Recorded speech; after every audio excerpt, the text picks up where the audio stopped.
नमस्कार, आपके साथ मैं हूं जयप्रकाश शर्मा और आज वेदों की बात करते हैं। जो नहीं मानते वेद, उनके बच्चे बनेंगे नावेद। जी हाँ, आज यूपी मांगे उत्तर में। और एक तरफ ये किताब, 4 वेद होते हैं, आपको पता है, ऋग्वेद, यजुर्वेद, सामवेद।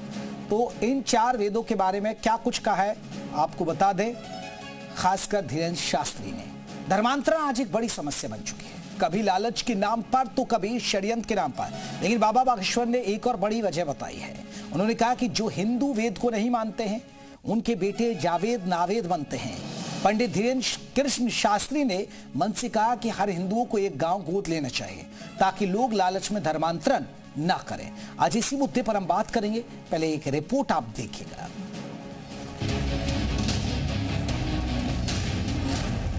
अवैध धर्मांतरण रोकने का प्लान बागेश्वर।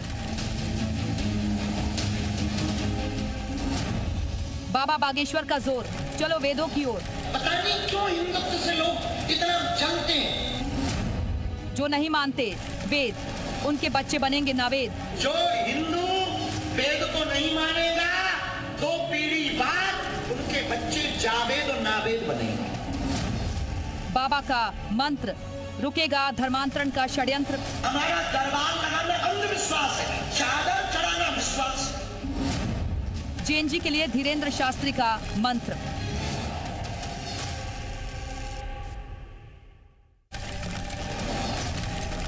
तो बाबा बागेश्वर को आपने सुना, जो नहीं मानते हैं वेद, उनके बच्चे बनेंगे नावेद। यानी वेद को मानिएगा और तभी होगा। वो कहते हैं कि चादर चढ़ाना तो ठीक है, लेकिन अगर हम दरबार लगाते हैं तो सवाल उठ जाता है। तो बहुत सारे मुद्दों पर हम बात करेंगे और इस मुद्दे पर आपको बता दें, हमारे साथ कई खास मेहमान रहेंगे। उन मेहमानों से हम चर्चा करेंगे कि आखिरकार वेदों को लेकर उनकी क्या राय है और क्या जो बाबा बागेश्वर कह रहे हैं उस पर उनके क्या विचार हैं। हमारे साथ मुफ्ती शमून कासमी, अध्यक्ष मदरसा शिक्षा बोर्ड के, वो हमारे साथ जुड़ गए। मुफ्ती साहब, बहुत बहुत स्वागत है। हमारे साथ कारी अबरार जमाल है, मुस्लिम स्कॉलर, वो हमारे साथ जुड़ गए। विनोद बंसल जी हमारे साथ जुड़ेंगे, प्रवक्ता है वीएचपी के। और राजू दास महंत है, आपको बता दें, हनुमानगढ़ के, वो भी हमारे साथ जुड़ेंगे। तो तमाम मेहमानों से हम चर्चा करेंगे। सबसे पहले मुफ्ती शमून कासमी साहब, आपसे मैं जानना चाहूँगा, क्योंकि धर्मांतरण का मामला बड़ा ही है और इस धर्मांतरण के मामले को लेकर बाबा बागेश्वर का ये बयान, आप इसे कैसे देखते हैं?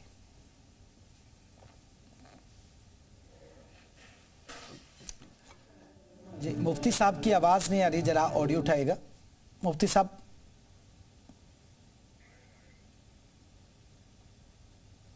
जी बोलिए मुफ्ती साहब, अपनी बात रखिएगा।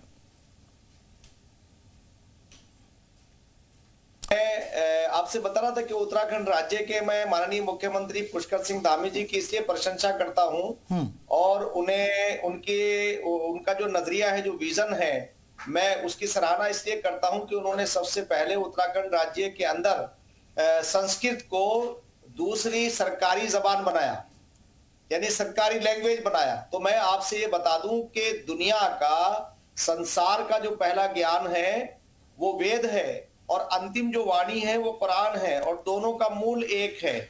मैं ऋग्वेद के 10वें मंडल 31वें सूक्त को पढ़ रहा हूं आपके सामने जी। एकम एवं अद्वितीयम ला इलाहा इल्लल्लाह, वन गॉड विदाउट सेकंड, अव्वल अल्लाह नूर उपाय कुदरत के सब बंदे, एक ही नूर से सब जग उपजे, कौन भले कौन बंदे, एको ब्रह्म द्वितीय नास्ते, नेह ना नास्ते किंचन। तो मैं ये मानता हूं कि संसार का जो आसमानी किताबें हैं, वेद भी आसमानी किताब है। वो ईश्वर की वो सारी निशानियां वेद के अंदर हैं, जो जिससे ईश्वर को और ईश्वरीय प्रावधान को जाना जा सकता है। तो मैं धीरेन्द्र शास्त्री जी की इस बात की तारीफ भी करता हूं और प्रशंसा भी करता हूं कि हर घर के अंदर वेद होना चाहिए और वेद सिर्फ किसी एक कम्युनिटी को नहीं, समस्त मानव जाति के कल्याण के लिए, समस्त मानव जाति को उसे धारण करना चाहिए। और वेद के मायने जो है, ये भी मैं आपको बता दूं कि वेद के मायने किताब के नहीं हैं, ज्ञान के हैं, जो सीना बसीना आया, यानी एक दूसरे से चलता हुआ आया हो विद्वानों के जरिए से। तो कोई ऐसे ही कुरान के मायने भी पढ़े जाने वाली किताब के हैं। नहीं मुफ्ती साहब देखिए, वैसे अगर हम वेदों का अर्थ समझे, वेद क्या संदेश देते हैं? वेद संदेश देते हैं सत्य की राह पर चले, ज्ञान का खोज होता है, बिल्कुल। लेकिन मुफ्ती साहब, दूसरे धर्म के लोग क्यों मानेंगे? अब देखिए, उसे मुस्लिम धर्म तो नहीं लोग मानेंगे, वो तो अपनी कुरान को ही मानेंगे ना। नहीं, देखिए मैं आपको एक बात बताना चाहता हूँ। इत्तेफाक से आज मैं अपने गुरु को, मेरे स्वर्गीय गुरु आचार्य शम्स नवेद उस्मानी साहब को मैं उन्हें श्रद्धांजलि दे रहा हूं यहां से, कि उन्होंने हमें जब ये ब्रह्म सूत्र पढ़ाया तो उन्होंने कहा मेरा ईमान, मेरी आस्था तो दोगुनी हो गई।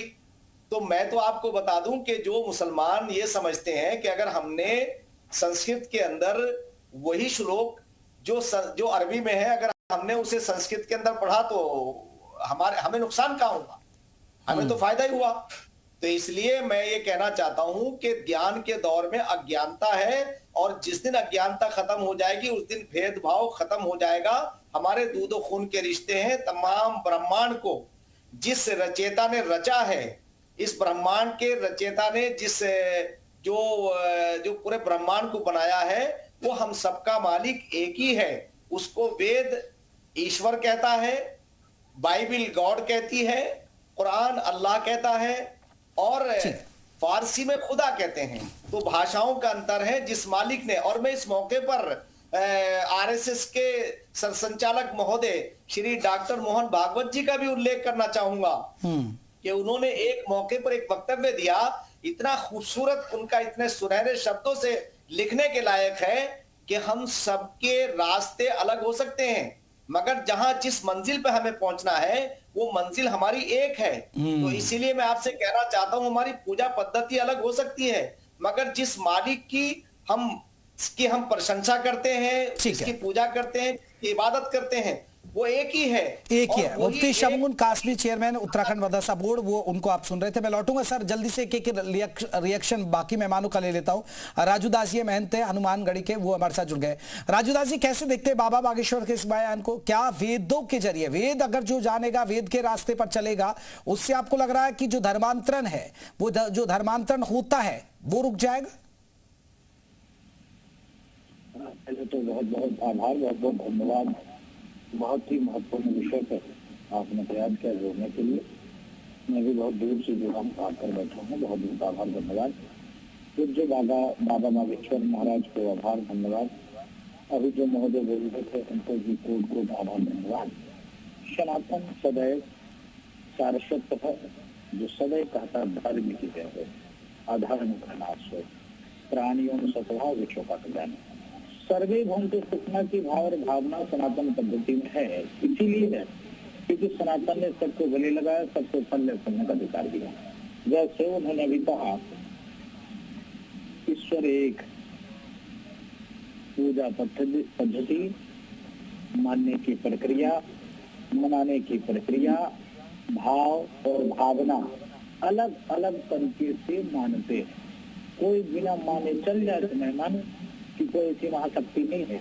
कोई तो है ऐसी महाशक्ति है जिसको सबको पालो और पालन करना पड़ता है।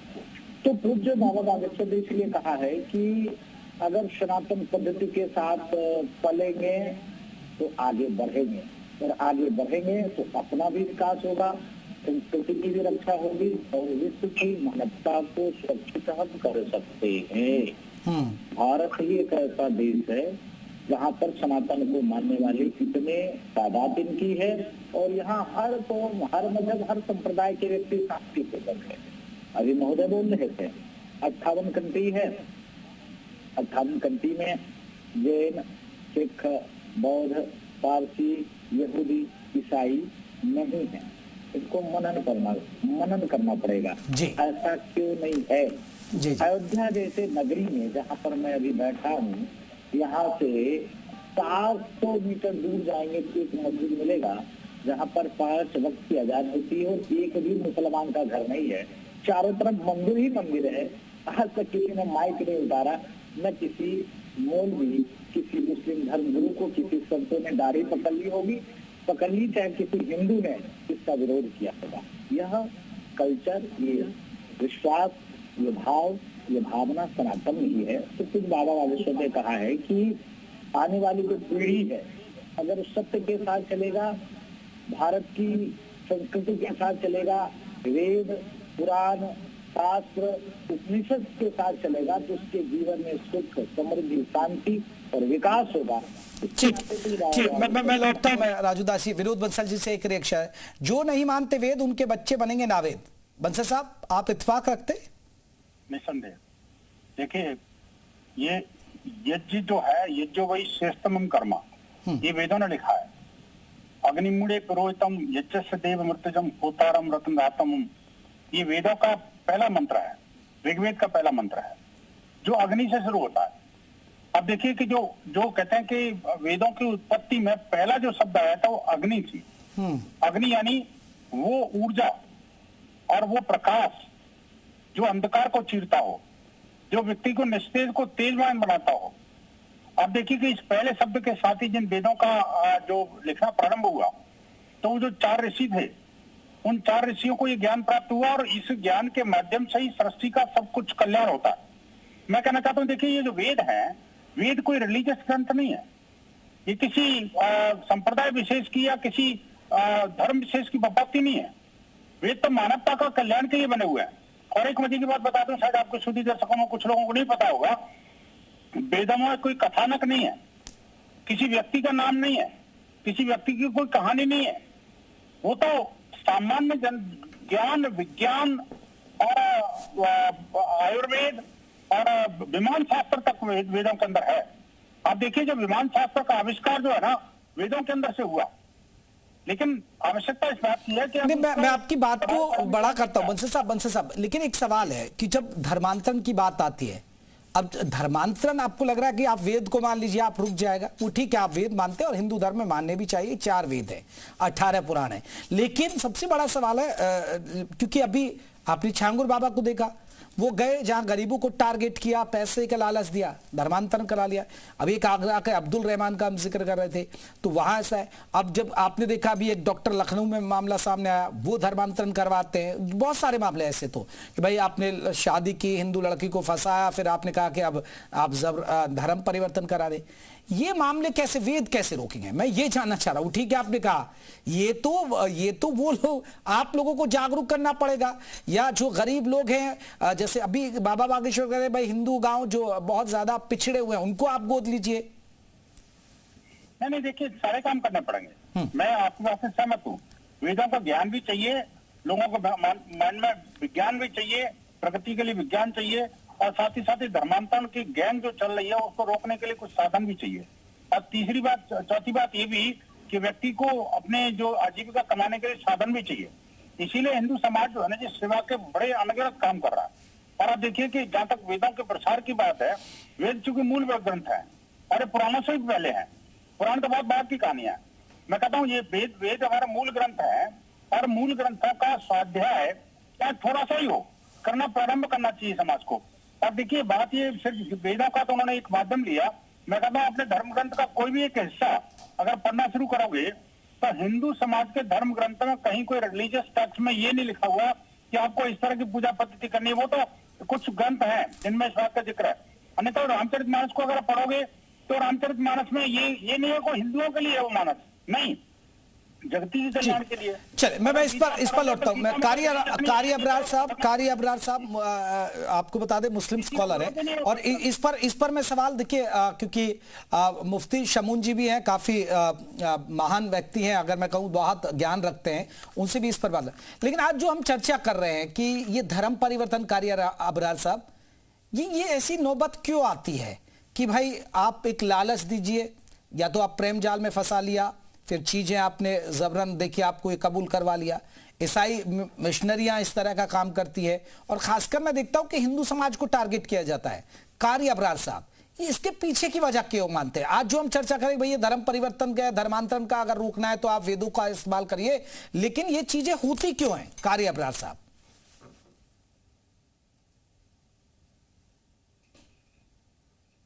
लोग अंजाम देते हैं जो ये समझते हैं कि कौन जन्नत जाएगा कौन जहन्नम जाएगा, इसका फैसला हम लोग करेंगे। जबकि इसका फैसला इंसान नहीं कर सकता है, कौन स्वर्ग में जाएगा, कौन नरक में जाएगा, कौन जन्नत में जाएगा, कौन जहन्नम में जाएगा। हम लोग जो जन्नत और जहन्नम का टिकट बांट रहे हैं ना, इससे एक बड़ा नुकसान हो रहा है। ये काम हमारा नहीं है। हम लोगों को चाहिए कि हम लोग अपने धर्म को फॉलो करें, दूसरे धर्म का सम्मान करें, दूसरे धर्म की इज्जत करें, और इसके लिए कारी अब्दुल्ला साहब, ये क्या ये कुरान में जिक्र है क्या? और क्यों इस तरह का? देखिए खासकर मुस्लिम, देखिए अभी हम छांगुर बाबा का जिक्र कर रहे थे, हमने अभी एक बहुत सारे ऐसे केसेस। अभी देखिए एक लखनऊ में डॉक्टर आए KGMU में, जो शादी कर रहे थे, उन्होंने पहली शादी कर ली, फिर एक लड़की से शादी की, फिर उसका जबरन धर्मांतरण वो कराने रहे। बहुत केसेस आते हैं। तो ये क्या कि कुरान में जिक्र है क्या इस बात का, और खासकर हिंदुओं को निशाना बनाना?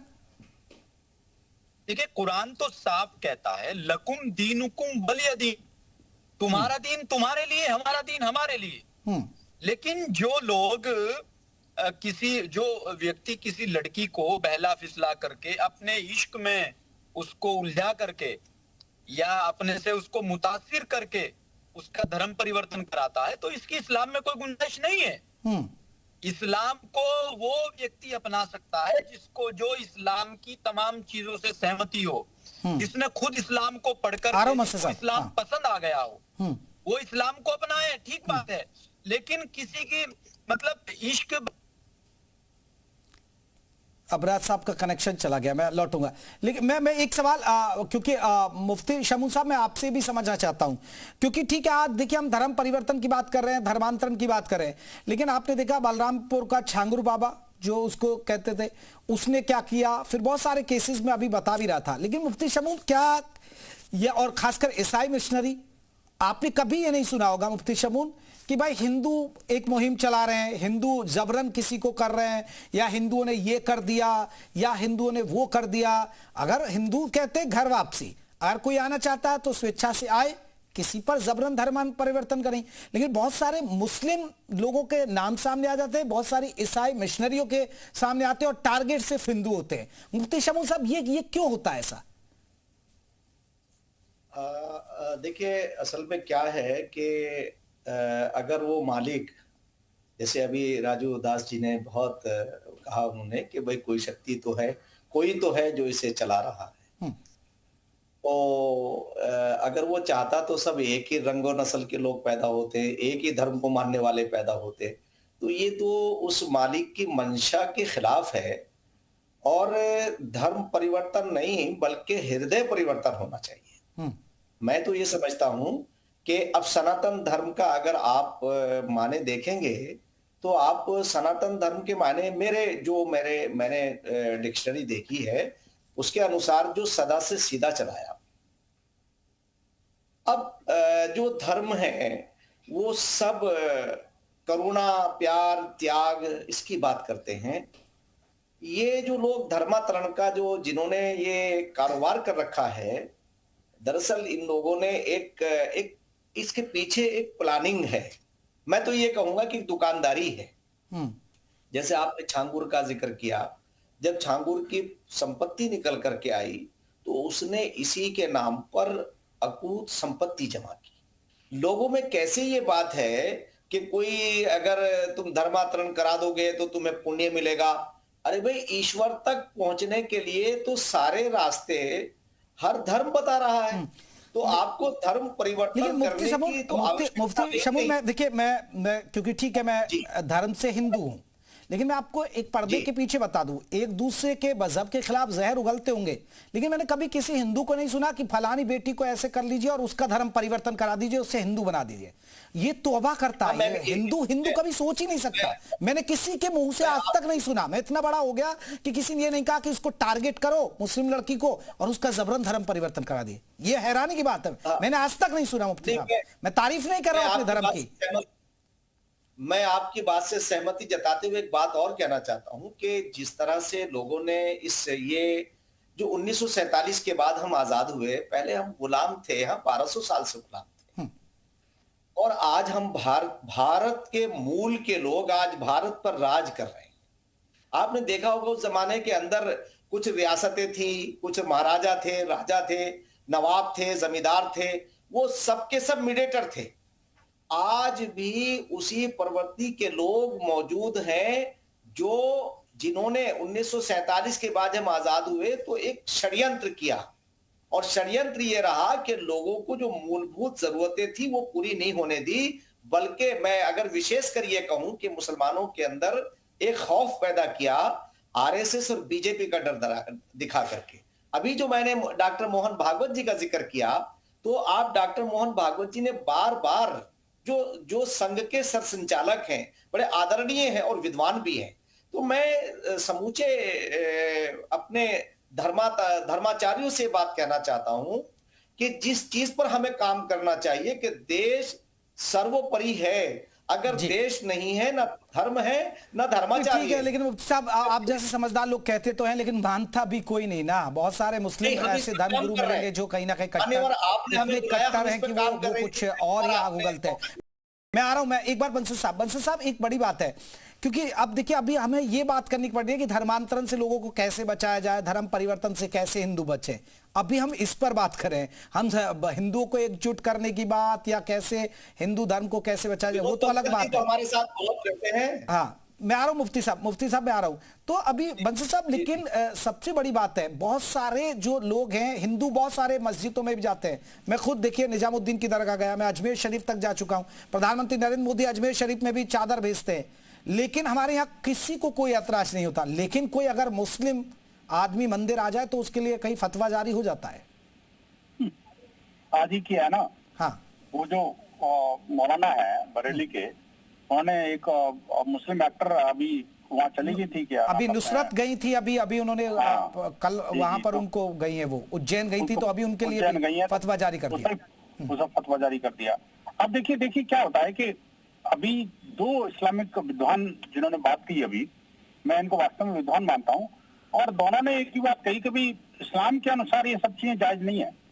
लेकिन दुर्भाग्य ये है कि ये इस्लाम आखिरकार धरातल पर दिखता क्यों नहीं है। ये जो इस्लाम जो टीवी पे दिखाया जाता है वो आखिरकार सामने क्यों नहीं आ रहा। ये इस्लाम क्यों छुप जाता है आखिरकार उन जिहादियों के ओट में, कि जहाँ पर सिर्फ अत्याचार, अनाचार, पापाचार, लव जिहाद, आतंकवाद और अलगाववाद, धर्मांतरण, इस तरह की चीजें चलती हैं। आखिरकार ये जो इस्लाम है, इस्लाम का ही तो हवाला देकर के आतंकवादी संगठन चल रहा है। इस्लाम का ही हवाला देकर तो बांग्लादेश के अंदर जो है हिंदुओं को मारा जा रहा है। आखिरकार इस निंदा का जो विवश कानून बना है, उसको किसी पे भी झूठा आरोप लगा दो और मार दो।